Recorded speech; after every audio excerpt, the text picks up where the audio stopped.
பாரதிய ஜனதா தலைமையிலான கூட்டணியில் இணைந்து மக்களவைத் தேர்தலை சந்திக்க ஜி.கே. வாசன் முடிவு செய்துள்ள நிலையில் அதிமுகவிற்கு பதில் பாரதிய ஜனதா கூட்டணியை வாசன் தேர்வு செய்தது ஏன் மற்றும் எதற்காக என்ற கேள்வியும் எழுந்துள்ளது.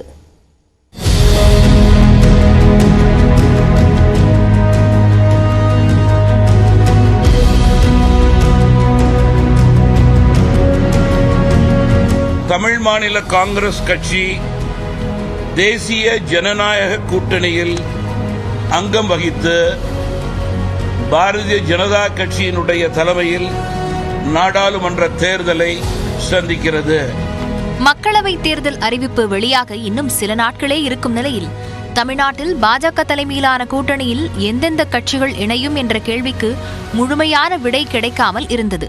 இந்த நிலையில்தான் பாஜக கூட்டணியில் இணைவதாக வாசன் அறிவித்துள்ளார். நாடு உயர்வதற்கு இந்த முறை தமிழ் மாநில காங்கிரஸ் கட்சி பாஜகவோடு துணை நிற்கிறது. அடுத்த கட்டமா தொகுதி பங்கீடு பேச்சுவார்த்தை எப்போ நடக்கும்? அதுக்கான பேச்சுக்கள் தொடங்கப்பட்டதா? எத்தனை தொகுதிகளை தமாக எதிர்பார்க்குது? இன்றைக்கு தான் கூட்டணிக்கு அச்சாரம் போட்டிருக்கோம்.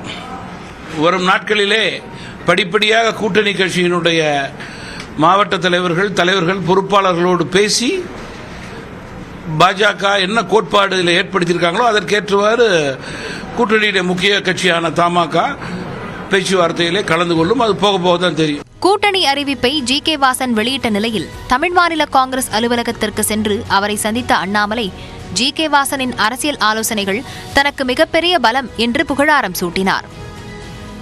பாரதிய ஜனதா தலைமையிலான கூட்டணியில் அதிமுக இருக்க வேண்டுமென ஜி.கே. வாசன் விரும்பியதாகவும், ஆனால் அதற்கு அதிமுக எந்த வகையிலும் உடன்படாத நிலையில்தான் பாஜக கூட்டணியில் நீடிப்பது என்ற முடிவை ஜி.கே. வாசன் எடுத்ததாகவும் கூறப்படுகிறது.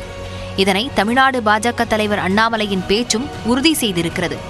பாஜக கூட்டணியில் முதல் ஆளாக ஜி.கே. வாசன் தலைமையிலான தமிழ் மாநில காங்கிரஸ் இணைந்திருப்பதும் பாஜகவினருக்கு உற்சாகத்தை ஏற்படுத்தியுள்ளது. எப்பொழுதும் அவர்கள் மோடி ஐயாவை விட்டு எங்கேயும் சென்றதில்லை. அவர் முயற்சி வேற. இத்தனை காலமாக ஐயா வாசன் அவர்கள் எடுத்த முயற்சி வேறு விதமான முயற்சி. அதை நான் சொல்ல விரும்பல.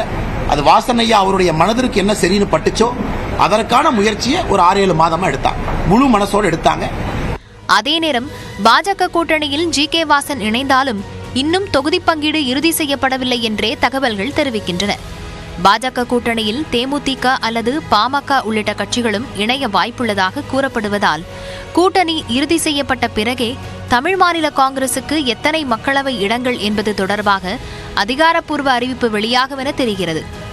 ஒருவேளை ஜி.கே. வாசனுக்கு பாரதிய ஜனதா தரப்பில் மாநிலங்களவை உறுப்பினர் பதவி வழங்கப்பட்டால் மத்தியில் மோடி தலைமையில் 3வது முறையாக ஆட்சி அமையும் பட்சத்தில் மத்திய இணையமைச்சர் பதவியும் தேடி வரலாம் என்ற தகவல்களும் வெளியாகியுள்ளன.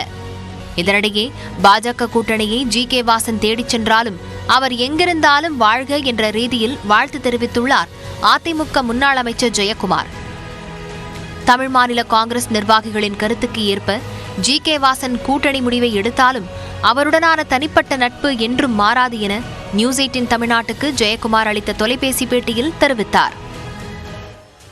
இந்நிலையில் அதிமுக பொதுச் செயலாளர் எடப்பாடி பழனிசாமியை சந்தித்த தமிழ் மாநில காங்கிரஸ் இளைஞரணி தலைவர் யுவராஜ் தனிப்பட்ட முறையில் அவருக்கு நன்றி தெரிவித்ததாக விளக்கம் அளித்துள்ளார்.